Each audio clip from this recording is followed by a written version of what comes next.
They blocked an elderly resident's only access road without asking, so I had the fire marshal red tag their entire $3 million development. I have lived at the end of Sycamore Lane for 34 years. My husband Arthur and I chose this spot because it was the last house on a dead-end gravel track, bordered by a dense thicket of old-growth oaks. It was our sanctuary. Since Arthur passed 3 years ago, the silence of the woods has been my primary companion. I don't mind the quiet. At 72, I've grown to prefer it.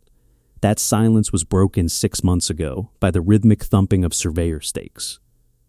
The HOA for the new Evergreen Estates development, a sprawling $3 million project of luxury townhomes, had finally reached my border. I wasn't part of their association, but my small parcel of land was effectively an island surrounded by their rising empire. I didn't complain about the dust or the noise. I stayed inside, tended to my violets, and drove my aging sedan down the narrow access road to get my prescriptions and groceries. It was a Tuesday morning when I found the orange plastic mesh. A heavy-duty construction fence had been bolted across the mouth of my gravel drive.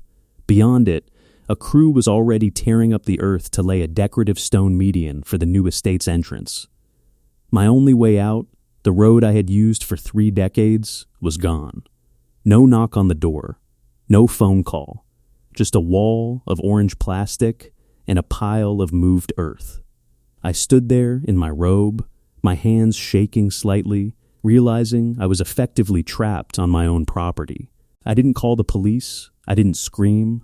Instead, I put on my coat, walked to the edge of the orange mesh, and waited. Eventually, a white SUV with the Evergreen Estates HOA logo pulled up. A woman stepped out. She was younger, dressed in a sharp navy blazer despite the dust, and carried a clipboard like a shield. This was Diane, the board president. "Mrs. Gable," she said, her voice practiced and soothing. "I assume you're concerned about the road. We sent a notice to all residents in the impact zone." "I never received a notice, Diane," I replied softly. "And I'm not a resident of your association. This gravel track is my only access to the main road. My car is behind that fence." Diane smiled, the kind of smile you give a child who doesn't understand a simple math problem. Technically, this strip of land was ceded to the development as part of the county's master plan for the new entrance. The gravel track was a permissive use path, not a deeded easement. "We're putting in a beautiful stone boulevard. It's going to raise your property value significantly." I looked at the heavy machinery already churning the soil where my tires usually rolled. And how am I supposed to leave my home for groceries or my heart medication? "The new boulevard will be finished in about 6 weeks, she said, checking a box on her clipboard. "In the meantime, there's a walking trail through the woods to the north. It's only a 1/4 mile to the bus stop. It's quite scenic this time of year." I looked at my cane. She looked at it too, then looked away. Over the next month, the fines began. They weren't for the road. They were nuisance notices for the debris the construction crew had pushed onto my lawn. Each letter arrived via certified mail, demanding $100 for unauthorized landscaping clutter. When I called to explain it was their dirt, the office clerk simply said, "The board has made its decision, Mrs. Gable." They expected me to give up. They expected me to sell my island to them for pennies, just to escape the isolation. The isolation was heavy. For 2 weeks, I relied on a neighbor's grandson to bring my groceries through the wooded trail, paying him in old stories and $20 bills. My legs ached from the walk, and my spirit felt smaller with every sunrise.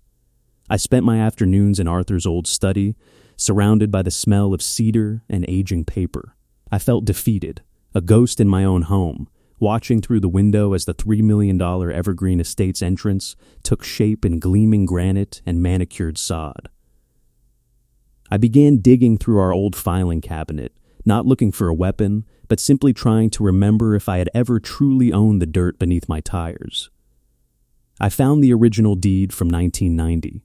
I found the tax receipts. I even found the handwritten note from the previous owner about the well depth. But Diane was right about one thing. There was no formal easement recorded in my closing documents. The gravel track had always just been there. I sat at the desk, my head in my hands, ready to call a realtor. I felt foolish for thinking I could stand against a corporation with a legal team. My hand brushed against a faded blue folder tucked into the very back of the drawer, something Arthur had saved from the county planning office when they first paved the main highway in the late 90s. It wasn't a deed. It was a faded, oversized yellowing map titled Emergency Access and Fire Hydrant Grid, Sector 4. My heart skipped. I pulled a magnifying glass from the drawer. There, traced in thin red ink, was my gravel track. It wasn't just a permissive use path. Because my house sat so far back from the main road and was bordered by protected wetlands on 3 sides, the county had designated my driveway as a secondary fire apparatus access road in 1998. The map showed a hydrant, one I knew was buried under the HOA's new decorative stone mulch, and a specific turnaround radius requirement for ladder trucks. By blocking my drive and narrowing the entrance with their aesthetic stone pillars, the HOA hadn't just inconvenienced an old woman. They had physically obstructed the only path a fire engine could take to reach the back quadrant of their own multi-million-dollar development. I didn't call Diane. I didn't even send a letter to the HOA office. Instead, I spent the morning scanning the 1998 map and the current site photos I had taken from my porch.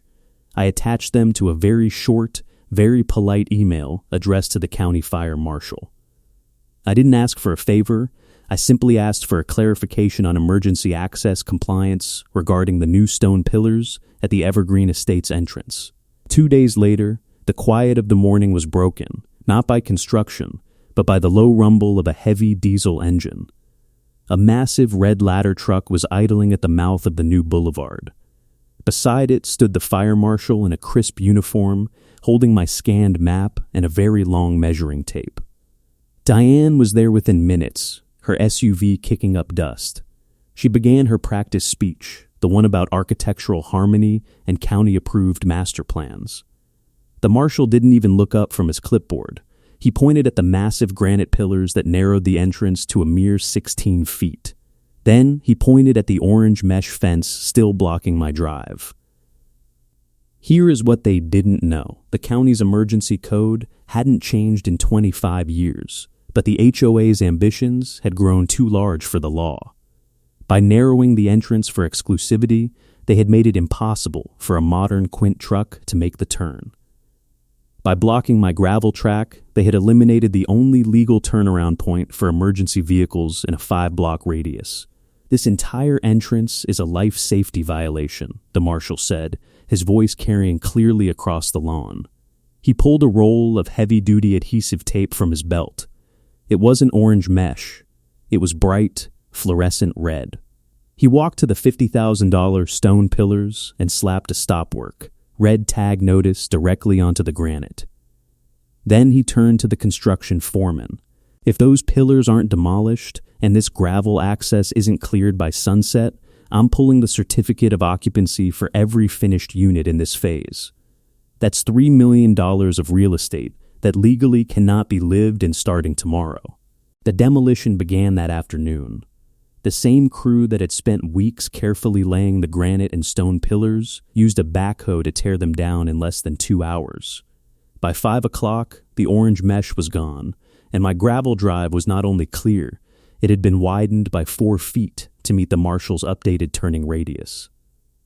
The Evergreen Estates HOA didn't just lose the $50,000 they spent on the entrance. Because the red tag stopped the sale of 3 pending luxury units, their insurance premiums tripled overnight for non-compliance risk. Diane was forced to step down from the board a month later when the homeowners realized their $3 million investment was nearly derailed because she didn't want to look at an old woman's driveway. I still live at the end of Sycamore Lane. The silence has returned, though the view is a bit wider now. Occasionally, I see the new board members driving by. They don't wave, but they certainly don't stop. They know that behind my quiet exterior is a paper trail that could cost them everything. I didn't need to shout to be heard. I just needed to wait for the right person to measure the gap. How long would you have stayed silent? If you enjoyed this story of quiet justice, subscribe to the channel and hit the notification bell so you never miss a homeowner's victory. Let us know in the comments. Have you ever found a hidden document that changed everything?